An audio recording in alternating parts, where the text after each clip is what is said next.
anganku tansah eling marang sliramu. Senadyan wis tak coba nglalekake jenengmu, sing tansah tak tembangke laras kangen jroning atiku, sing tansah tak sworoke gending tresno ning dodoku.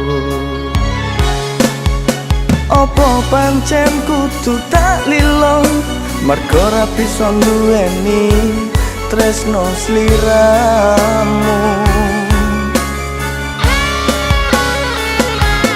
Nadyan tak tutup lawang atiku saka kabeh crita lan tresnomu, nanging saya ra bisa ngilangke tresnoku marang sliramu. Nadyan tak tutup lawang atiku saka kabeh crita lan tresnomu, nanging sliramu saya kepatri ning jero atiku.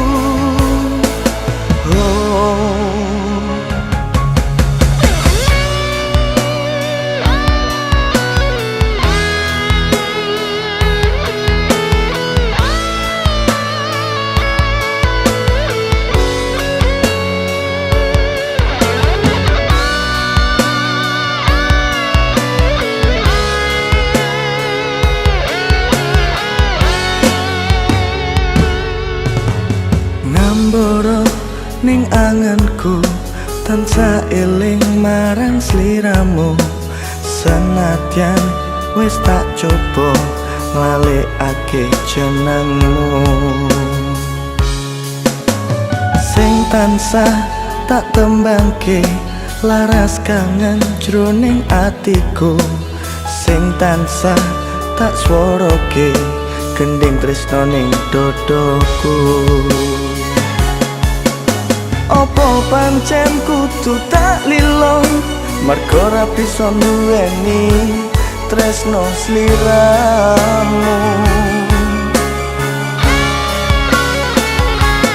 Nadyan tak tutup lawang atiku saka kabeh crita lan tresnomu, nanging saya ra bisa ngilangke tresnoku marang sliramu.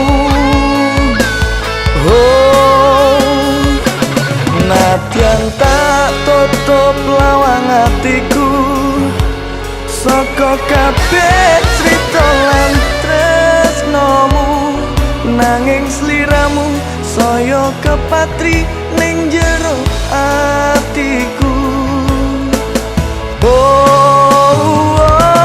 Nadyan tak tutup lawang atiku saka kabeh crita lan tresnomu, nanging saya ra bisa ngilangke tresnoku marang sliramu.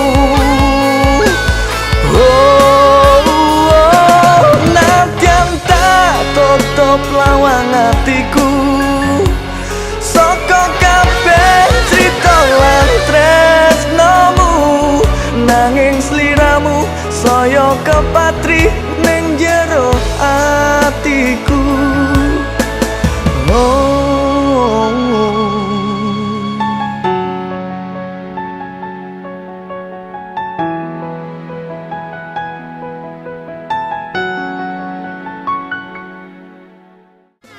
Nadyan tak tutup lawang atiku saka kabeh crita lan tresnomu, nanging saya ra bisa ngilang